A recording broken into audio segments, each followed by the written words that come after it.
목요일 아침입니다. 여러분 오늘 하루 시작하시면서 어떤 마음으로 시작하셨나요? 혹여나 염려 가운데 오늘 하루가 시작되었다면 바라기는 여러분의 오늘 하루가 설렘으로 시작되고 또 만족함으로 마무리되어지는 하루가 되어질 수 있기를 소망해 봅니다. 오늘도 우리 함께 연주곡을 하는 곡 듣고 또 말씀을 이어가도록 하겠습니다.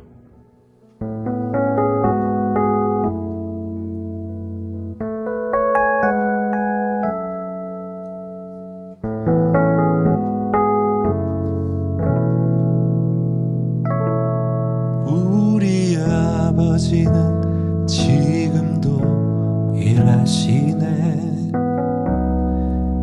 우리 아버지는 지금도 역사하시네.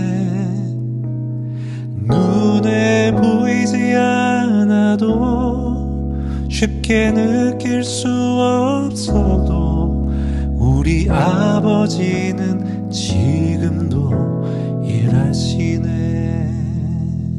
우리 아버지는 지금도 일하시네. 우리 아버지는 지금도 역사하시네. 눈에 보이지 않아도 쉽게 느낄 수 없어도 우리 아버지는 지금도 일하시네. 우리 아버지는 내 기도 들으시네. 우리 아버지는 내 기도 응답하시네. 눈에 보이지 않아도 쉽게 느낄 수 없어도 우리 아버지는 내 기도 들으시네.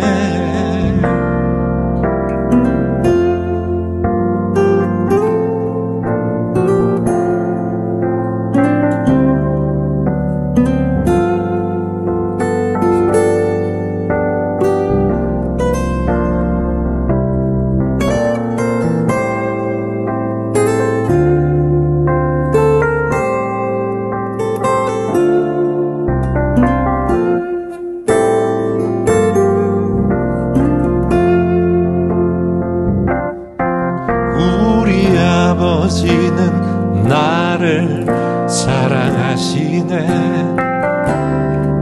우리 아버지는 너를 사랑하시네. 그 아들 내어주사 십자가 달리기까지 우리 아버지는 우릴 사랑하시네.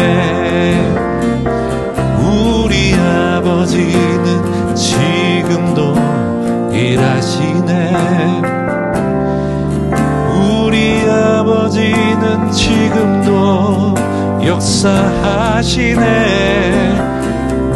눈에 보이지 않아도 쉽게 느낄 수 없어도 우리 아버지는 지금도 우리 아버지는 지금도 우리 아버지는 지금도 일하시네. 우리 아버지는 지금 여기 계시네.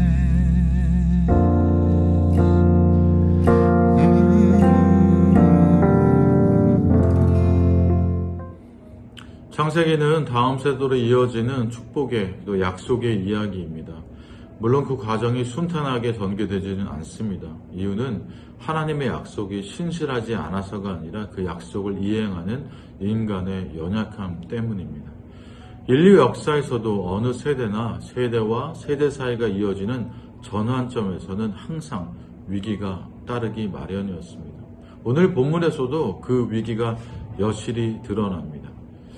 연로한 아버지 이삭은 죽음이 임박한 상황에서 자식들을 축복해야 하는 상황에 이르게 되었습니다. 그래서 이삭은 당시의 일반적인 상식대로 맏아들 에서에게 축복을 받을 준비를 하라고 지시합니다.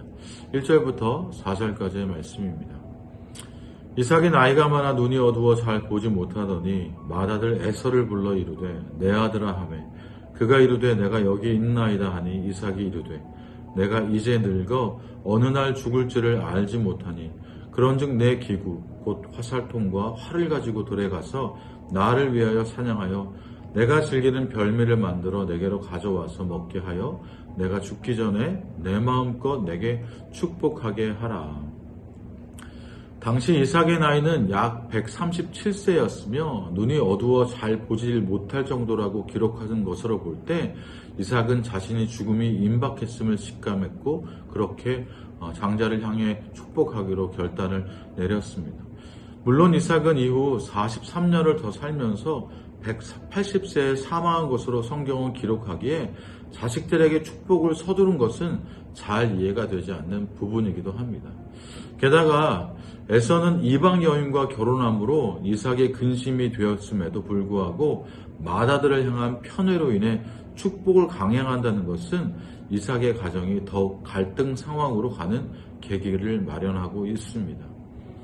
에서가 아버지 이삭의 요구한 별미를 만들기 위해 사냥을 나간 사이 리브가가 둘째 아들 야곱에게 형 에서를 대신해서 아버지 이삭의 축복을 받을 것을 권면합니다. 본문 8절과 10절입니다. 그런즉 내 아들아 내 말을 따라 내가 내게 명하는 대로 염소 떼를 가서 거기서 좋은 염소 새끼 2마리를 내게로 가져오면 내가 그것으로 내 아버지를 위하여 그가 즐기시는 별미를 만들리니 내가 그것을 내 아버지께 가져다 드려서 그가 죽기 전에 내게 축복하기 위하여 잡수시게 하라. 이삭의 가정에는 세게 당겨진 악기의 현처럼 언제 끊어질지 모르는 긴장이 가득합니다.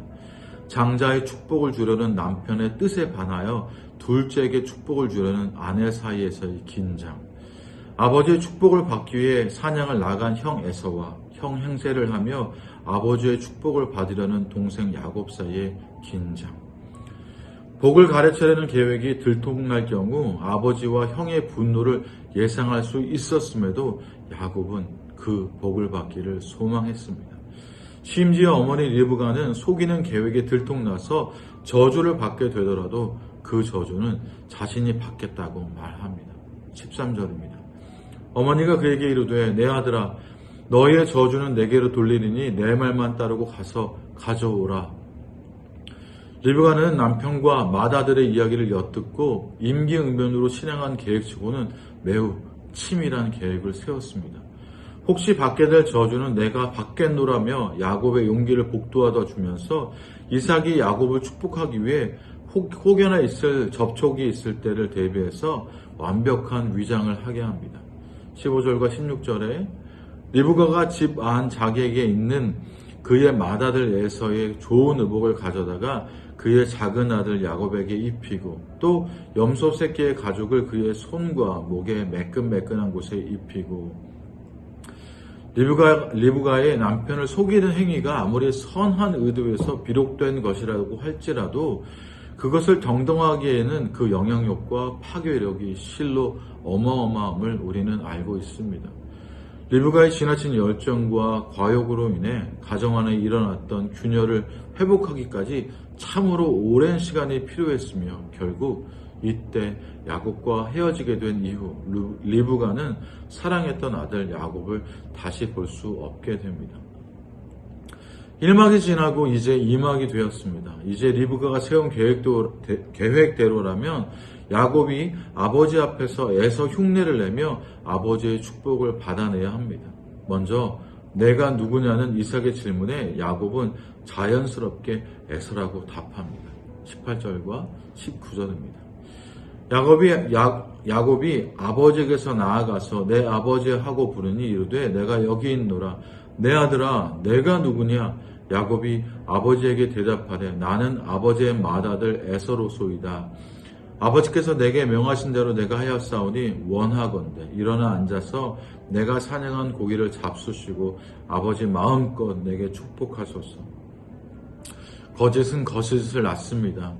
리브가가 하나의 거짓말을 야곱에게 가르쳤다면 야곱은 10개의 거짓말을 할 수 있게 되었습니다. 야곱은 자신이 에서라고 속인 것도 모자라 하나님까지 그 거짓말에 등장시키고 있습니다. 20절입니다. 이삭이 그의 아들에게 이르되 내 아들아 내가 어떻게 이같이 속히 잡았느냐. 그가 이르되 아버지의 하나님 여호와께서 나로 순조롭게 만나게 하셨음이니이다. 성경은 이 모든 모습에 대해 어떠한 평가도 내리고 있지 않습니다. 물론 과정 가운데 생겨난 거짓의 결과가 나타나지 않은 것은 아닙니다. 야곱이 자신의 거짓으로 인해 받게 되는 혹독한 시련은 28장 이후로 나타나고 있습니다. 이는 성경이 아무리 선한 의도로 한 거짓이라 할지라도 죄악에 대한 심판은 반드시 받게 됨을 보여주는 것입니다. 그러나 결국 방법과 절차는 옳지 못했지만 야곱은 형이 받아야 할 장자의 축복을 받게 됩니다. 27절부터 29절까지를 보면 그가 가까이 가서 그에게 입맞추니 아버지가 그의 옷에 향취를 맡고 그에게 축복하여 이르되 내 아들의 향취는 여호와께서 복주신 밭의 향취로다. 하나님은 하늘의 이슬과 땅의 기름짐이며 풍성한 곡식과 포도주를 내게 주시기를 원하노라.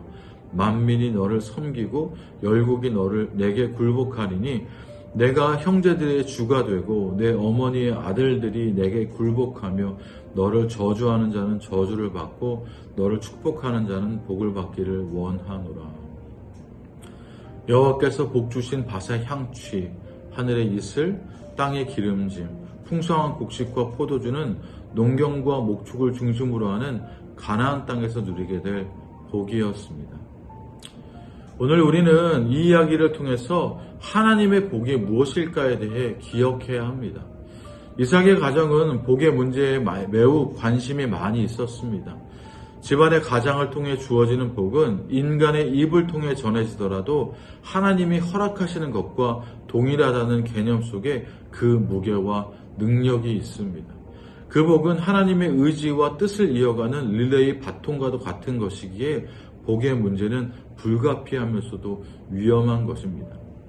문제는 하나님의 선한 뜻이 인간의 거짓을 통해서도 드러날 수 있느냐 하는 것입니다. 속임수로 야곱이 받게 될 장자의 축복이 그 효력을 발휘하게 된 것을 우리는 어떻게 바라보아야 합니까? 결론은 하나님의 약속은 인간의 도덕성에만 의존하기보다는 인간의 죄와 실수를 통해서도 성취될 수 있습니다. 그 이유는 하나님이 하시는 일은 인간의 기준과 이성을 뛰어넘으며 하나님은 인간의 죄로 인하여 자신의 구원 계획을 방해받지 않으시기 때문입니다. 오히려 인간이 저질러 놓은 악을 선으로 바꾸시며 자신의 구원 역사를 끝까지 성취시키시는 하나님이십니다.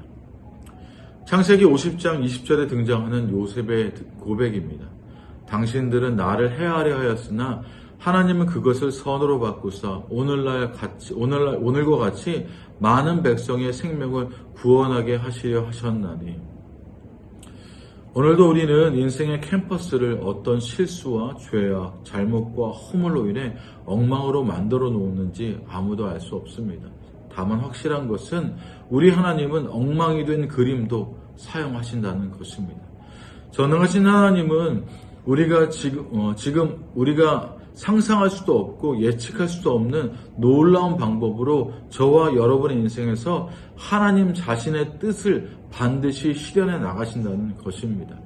그 믿음 안에서 있을 때에 비로소 우리가 예상하지 못했던 사망의 음침한 골짜기와 같은 상황이라 할지라도 자족하는 믿음 안에 거할 수 있습니다. 이 시간 함께 우리 기도하며 나아갑시다. 주님은 우리의 모든 실수까지도 응답하시는 사랑의 하나님이십니다. 믿음 없는 우리는 언제나 하나님의 계획과 섭리를 늘 의심하지만 우리의 연약함을 속에서도 일하시는, 우리의 죄악을 통해서도 일하시는, 우리의 실수를 통해서 일하시는 그 하나님의 신실하심을 오늘도 우리가 기억하며 기도하며 나아갈 수 있기를 원합니다. 그 신실하신 하나님을 믿으며 또한 우리 실수까지도 용납하신 그 하나님을 기대하며 우리 함께 기도할 수 있기를 원합니다. 또한 우리 다음 세대를 위해서 함께 기도하며 나아갑시다.